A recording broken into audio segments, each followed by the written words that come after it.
This tutorial will show you how to make a latex mask from scratch, from beginning to end. The process will include making a 2-part plaster mold of your head, making a clay copy of your head for sculpting the mask design, molding the sculpt in plaster, cleaning out the mold, casting liquid latex in the mold, and pulling out and finishing the final mask. Start out by setting up in the bathroom facing a large mirror. Step 1. Take off your shirt and do a sexy dance. This is the most important part of the process, so feel free to take as much time as you need. Start out by wetting your hair and combing it so that it sticks close to your head. We're going to start out by making a poor man's bald cap.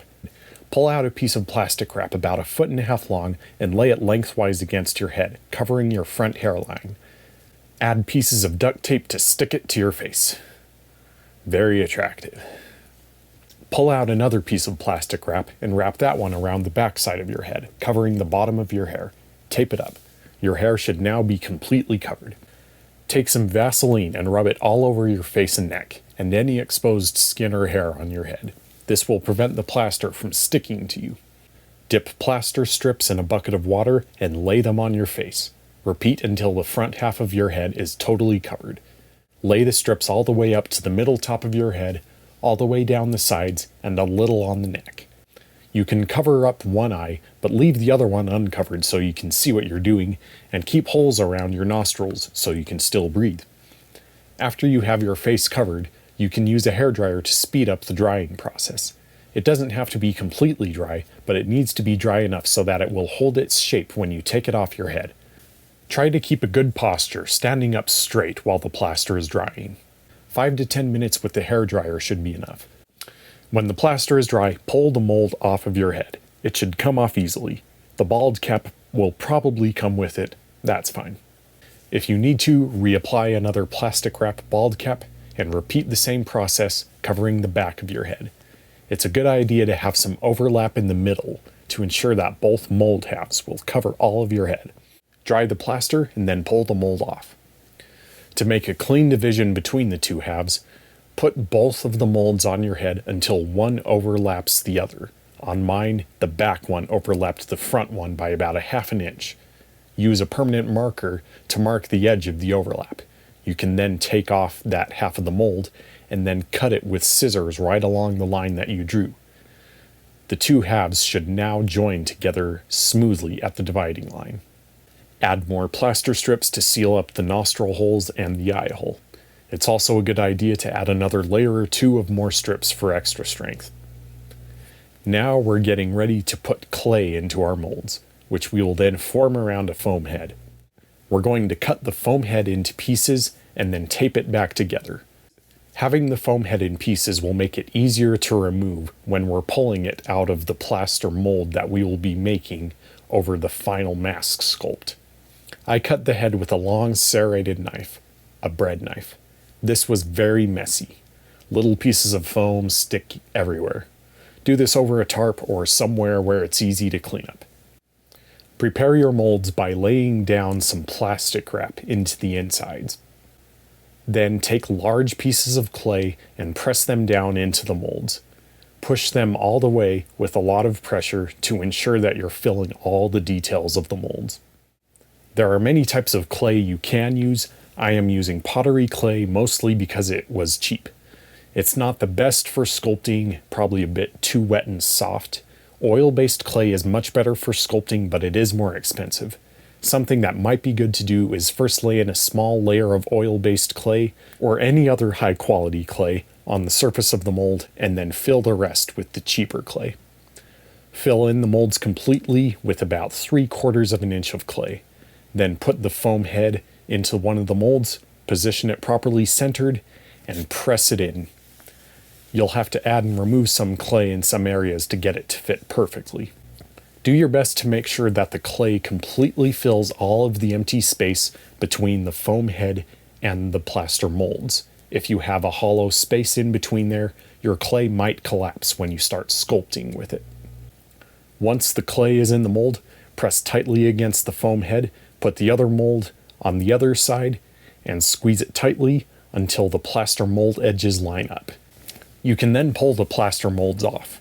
The plastic wrap will stick to the clay, just peel it off. Add more clay to fill the seam where the two halves meet together and smooth everything out, and you should then have a clay copy of your head ready for sculpting. My design is a Batman mask based off of The Dark Knight. My advice for sculpting would be to find YouTube videos of other people sculpting and try to use the tools and techniques that they use. Once you have your final sculpt, spray it with a clear spray paint or a lacquer. This will seal the clay and make it much easier to remove from the plaster mold. Wait for this to dry before proceeding. Mix some plaster with water to a thin consistency and brush some of this onto the sculpt, making sure that you completely cover small details like ridges and wrinkles. This is called a beauty coat. We cover these small details first to make sure that they will be properly transferred to the plaster mold. After this first coat, you can then mix a batch of thicker plaster and then spread it all over the mold. I just used my hands. You'll want at least a half an inch of plaster covering the whole sculpt on the first layer. Tap the head a bit to get some of the air bubbles out of the plaster. Now I'm using plaster of Paris because it's easy to find and it's pretty cheap, but it can be a little soft and not too durable for detailed molding work like this. There are stronger plasters out there like Hydrocal or Ultracal, which are much better for this process. You can buy those from online stores, and if you can afford the cost, try to go for these higher quality plasters. To build up the mold, I used alternating layers of plaster and plaster strips. I'd lay on a layer of plaster and then add a layer or two of plaster strips. This is a good way to add durability and strength to your mold. You can also use burlap straps. Add more plaster, then more strips. More plaster, and more strips. I did this until the mold was about an inch thick. Then I let it dry for at least a few hours. After the mold is dry, we need to empty it out. Start by removing the styrofoam head. If you cut it into pieces, then this will be very easy. Then dig out the clay. Most of it should come out in just one piece. Some pieces of clay will be left behind. Sponges, sandpaper, or a wet toothbrush can help a lot with this. A small piece of bent wire can also help to dig into small cavities. Just be careful to not scratch the plaster surface too much. Go ahead and smooth out imperfections in the mold. You can use sandpaper to sand down areas that aren't smooth enough, and you can fill in holes or damaged areas with more plaster or joint compound. Try and clean out as many tiny plaster and clay pieces from the mold as you can. I took the mold outside and sprayed it with the garden hose, and then wiped the insides gently with a towel. I also sprayed it with a clear lacquer to seal and hopefully smooth the inside more. For working with latex, set up in a well-ventilated area, like a garage or somewhere outside. A respirator is highly recommended. Have your latex in a container ready to pour. If you want latex of a specific color, mix in some acrylic paint. Thin the latex down with a little bit of water, about a tablespoon or two of water per cup of latex. This allows the latex to more easily seep into small details and will give you a thinner, more even layer that will dry faster. Pour a good amount of latex into the mold. Swish it around to get all of the inside surface coated. Then hold the mold upside down to drain out most of the excess. Set the mold on the ground under some newspaper with the hole facing down. This will help the latex drain out even more. Rotate the mold every couple of minutes so that the runoff will drain at the back and the front and both of the sides of the mold. This will help to prevent latex from pooling up anywhere in the mold. After all the excess latex is drained, set the mold down with the hole facing up and let the latex dry completely. A hairdryer on the lowest heat setting, aimed inside of the mold a foot or two away, will speed up the process. With a hairdryer, it should only take about an hour to an hour and a half for the layer to dry. Once it's dry, pour in more latex and repeat the process. Do this for about 4 or 5 layers. After all the latex is dry, you're ready for the most fun part of the process. Sprinkle some baby powder onto the latex. Baby powder prevents latex from sticking to itself. Peel the latex away at the edges of the mold and slowly pull it away from the plaster. Be gentle with it, don't pull too hard.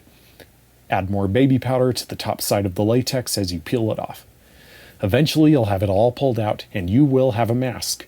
A very dirty, ugly mask. You'll want to clean off debris and smooth out some areas. You can wipe off the mask with a wet towel. You can add more latex to fill in small holes. You can also use a Dremel tool to help sand off unwanted raised areas. The easiest way to paint a latex mask is to use latex mixed with acrylic paint. For my mask, I sprayed thin latex through a cheap airbrush to get a thin top layer. This worked very well to cover all the imperfections and debris and also helped to smooth out the surface. It was very difficult to try to get the surface perfectly smooth. As you can see, mine still has quite a few lumps and holes. Use scissors or an X-Acto knife to cut out mouth holes and eye holes. And then you should have a finished product, a custom homemade latex mask that fits your head like a glove.